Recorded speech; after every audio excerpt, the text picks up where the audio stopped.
What's up, everybody? It's me, Joe Pisapia, back with your Week 5 Top 10 bets. What a Week 4 it was. Some fun was had. Now it's time to have more fun and put some more bets down. Before we do that, don't forget to download the Betting Pros app. And if you have iOS, guess what? You get 3 free days of premium Betting Pros when you do. What a beautiful world we live in. Also, if you're watching this video, you might as well subscribe to the channel and you might as well drop a comment below, because if you do, you just might win yourself a signed Odell Beckham jersey from the Baltimore Ravens. That's right, Odell might not be on the field much this year, but you can be on the field wearing this incredible jersey autographed by OBJ himself. So again, just comment below, subscribe to the channel, and don't forget to click that bell till it goes ding so you know when the content drops here on Betting Pros and if you're the big winner. So without further ado, I'm going to give you my favorite picks for Week 5 in the NFL, including not one, but 2 teasers. Oh, what a tease it is.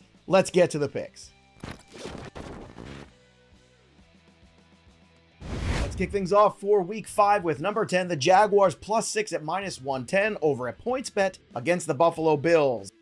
Now, this is in a neutral site in London, and the Buffalo Bills are coming off a definitive victory over their division rival, the Miami Dolphins, which means typically a letdown game. A lot of emotional build up until that game against Miami.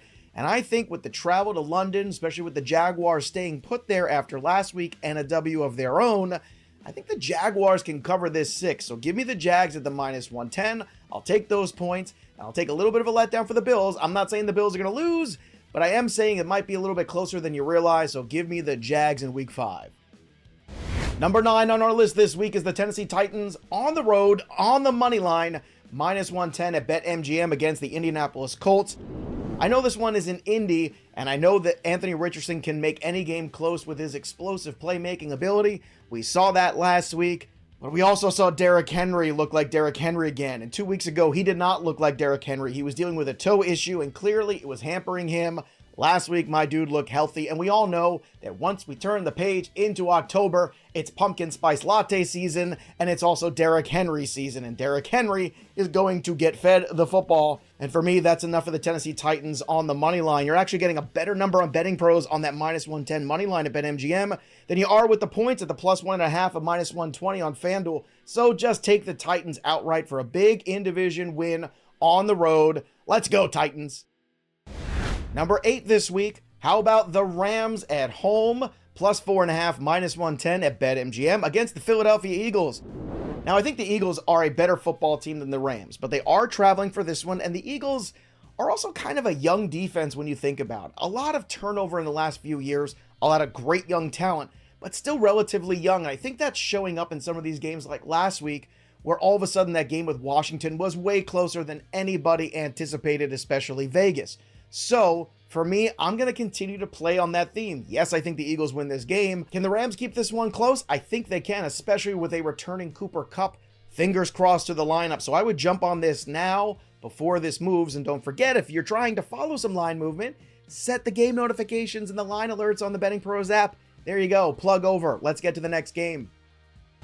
Number 7 takes us to the AFC North for the Baltimore Ravens at Pittsburgh Steelers. Give me the Ravens, though, on this one at -3.5, -110 at BetMGM at Pittsburgh. The Pittsburgh Steelers, Kenny Pickett, have not looked great. Kenny Pickett might play this week, but I don't know if it makes a difference, to tell you the truth, because the Steelers just look like they are a mess, especially on offense. The play calling's been terrible. People are calling for Matt Canada's head, and I can't blame them. The Ravens, on the other hand, coming off a big road victory against the Cleveland Browns. I think they're starting to smell a little blood in the water with this division here. The Bengals have struggled. Nick Chubb's out for the year for the Browns. And the Pittsburgh Steelers defense has also given up more points than you think they might have in an absolutely embarrassing road loss last week to the Houston Texans. So give me the Ravens. Let's see if the Birds can fly on in Pittsburgh to a victory of -3.5 and cover that number. Speaking of the AFC North, let's talk about the Bengals at Cardinals, but I like the Cardinals at +3 at -105 over on FanDuel.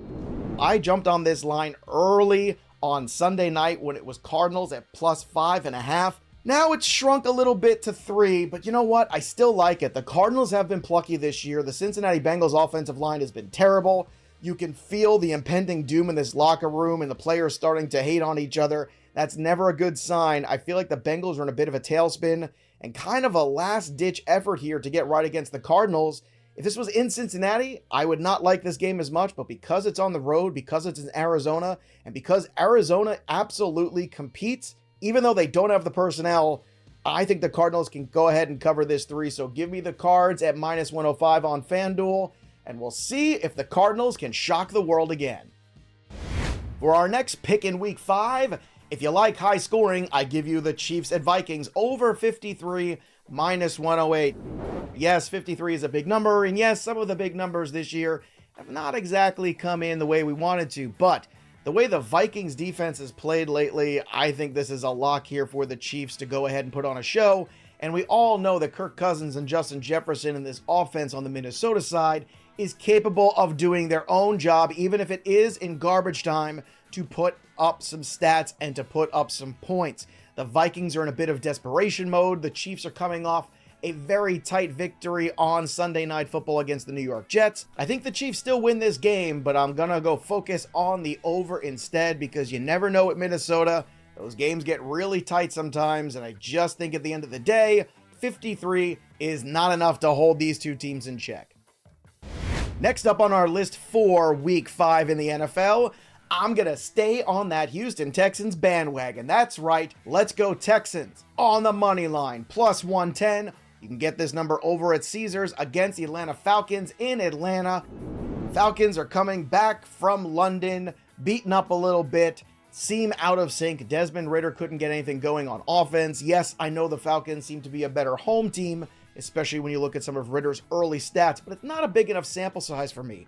And then on the flip side, you have a team that's really not playing with any expectations, and I think that makes the Houston Texans extremely dangerous.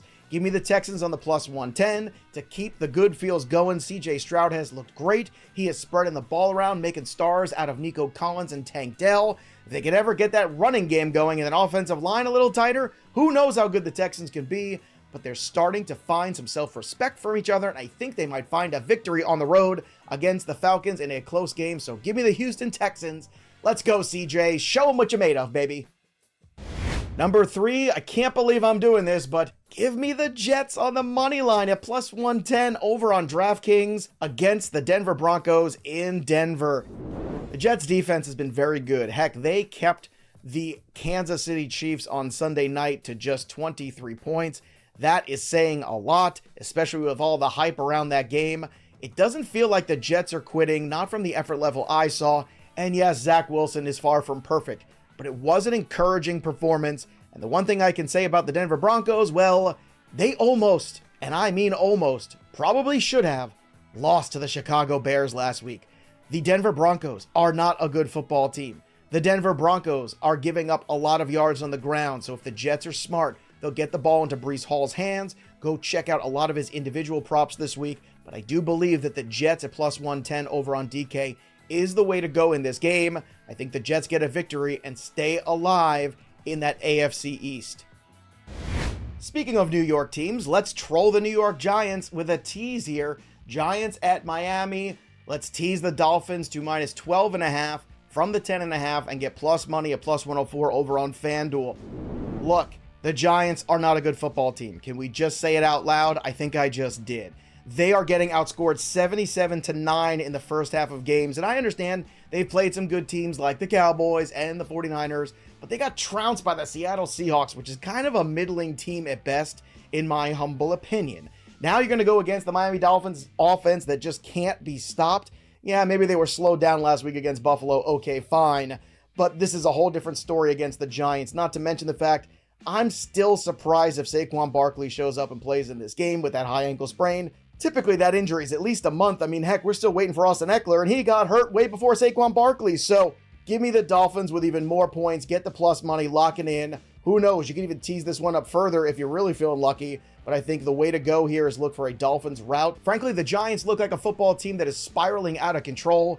The last thing you want to see is Mike McDaniel and all those plays on the other side of the football field. So, sorry, Giants fans. It's going to be another tough day at the office on Sunday. And lastly, one more tease for you. Let's tease the Saints on the road to minus 3.5 at plus 150 over on FanDuel against the New England Patriots. Yeah, that's right, I said it. The Patriots secondary is completely obliterated. They have lost all of their corners, including Christian Gonzalez now as well, their rookie phenom. They just don't have the bodies at this point to stop anybody on the secondary side. That's good news for Derek Carr, who's still kind of nursing that arm injury and that shoulder AC joint issue. But regardless, the Patriots offense isn't good. And now the defense just lost Matthew Judon as well. So when you don't have pass rush, you don't have pass coverage, and you don't have an offense, what do the Patriots have? Because they really don't have a home field advantage either, not since Tom Brady left town to go to Tampa. So to me, this is an easy one. I'm going way past the number that's originally on the board here with the Saints. I'm going to go tease this one to 3.5. I think the Saints win this one easily in a rout. Take the plus money, take the Saints, and go win some cash in week 5.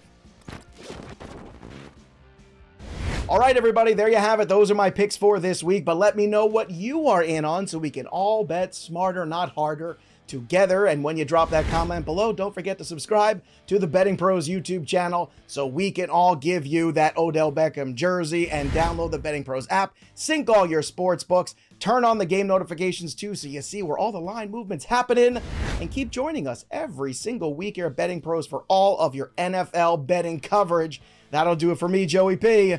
We'll see you next time, kids.